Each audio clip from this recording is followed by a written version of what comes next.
Hey, welcome to the channel. And what is Ripple?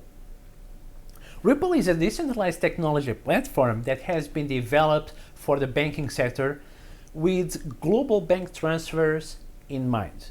However, today its native token, the XRP, is one of the most traded digital assets globally. And is it really used for the purpose that was designed for? My name is Henry, and in this channel, Buzz and I will be talking about blockchain, project management, and innovation. So if you like, thumbs up. Now back to Ripple. Since its inception, Ripple has been on the news, both for their great technology and services, but also how banks and other financial institutions see it as nothing more than a fad that offers nothing new, mostly due to its perceived scalability issues. Let's talk a brief history about Ripple. Ripple has its roots older than modern cryptocurrencies.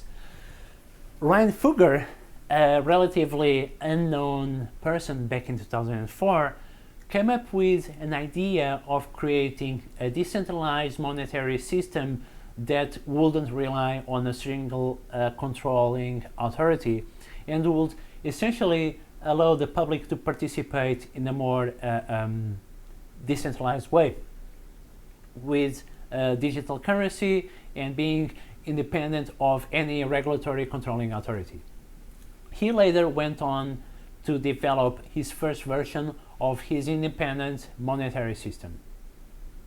During the same time, Fugger, and I hope I'm saying it correctly, Fugger was working on this concept, and Jeb McCaleb, the American banker and entrepreneur who has made other major projects such as Stellar, eDonkey, and Overnet, and also participated in Mountain Gox, was working on a similar idea.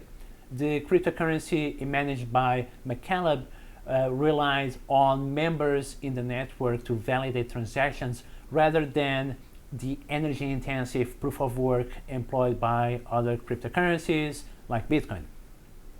Then, back in 2012, McCaleb hired Chris Larson to help in the development of the digital currency. They later both approached Ryan Fugger, and they teamed up to work towards building a common system.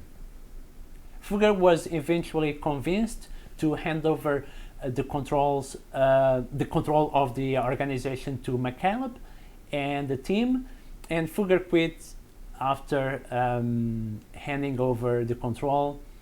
And firstly, OpenCoin was launched in September 2012.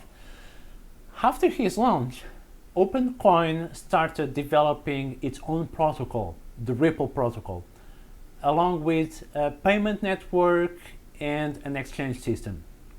During the spring of 2013, OpenCoin secured multiple venture capital to fuel its development through its closed angel investment round. OpenCoin rebranded itself to Ripple Labs in September 2013, and later they dropped the word labs after 2 years, so it's now only Ripple. Then we have the RippleNet. Ripple is primarily a banking-backed network that allows different banks to send and receive money. In short, Ripple is supposed to be a rival to the SWIFT network, the backbone communication system for any bank that wants to interact, transfer, receive money, send messages between each other, and do cross-border transactions. Formerly known as RippleNet, the network leverages the use of blockchain technology to offer a speedy and economical and far more efficient system than the SWIFT traditional network. There are hundreds of banks and financial institutions around the world that today use the RippleNet, or they are doing at least some kind of proof of work. Some banks have even gone as far as like almost replacing Swift with the RippleNet. Although I don't know any specific use case. Any major advantage of RippleNet is that institutions can free up locked liquidity as the network reduces the reliance on on-demand liquidity. The RippleNet is available at the moment in 55 countries today with more than 120 partners. RippleNet boasts a zero failure rate with average transaction taking as low as 3 seconds.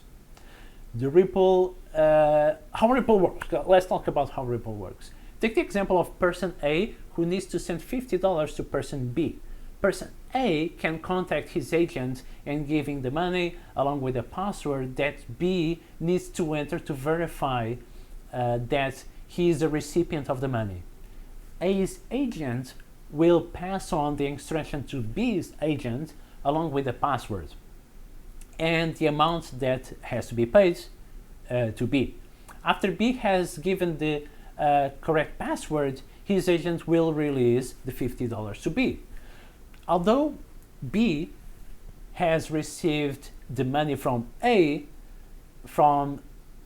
it looks at the reality is that B's agent is giving the money out to from his pocket. The agents, in this case the banks, will be serving different people, and both will keep a record of all the transactions that are done between them. They will reconcile their transactions on a given date and settle the difference. Now imagine this on a global scale with different currencies involved and different countries. This is essentially how Ripple system works. It relies on agents, financial institutions, trusting each other, who reconcile the transactions and settle the amounts. The best thing about this is that the system of trust and transaction is not only limited to currencies, to cash, but also to many different assets. And now let's talk about the XRP, the Ripple's token. Considering that there are a large number of fiat cryptocurrencies and fiat currencies and other monetary units that can be exchanged on the Ripple network, Ripple has its own token, native token, the XRP. It's basically acts as a base unit that allows for easy conversion of other currencies, and it's kind of the medium of exchange. So if A needs to send money to B and he wants to send Canadian dollar or British pounds, and there are multiple conversions and may get really complex, so that's where XRP comes in. XRP simplifies the conversions between currencies and assets. And there are different gateways for different currencies pairs on XRP, and each participant in the network can use a compatible gateway from a large selection of different currencies. XRP in public trading is, you can basically, any person can trade and buy and sell XRP. Is available in all the major crypto exchanges in the world, so any person can buy or sell. And the cryptocurrency has no real world use except really for the banking sector and for speculation. However, like all the cryptocurrencies, it has grown a lot over the last few years, and the public sees it as an instrument of storing value.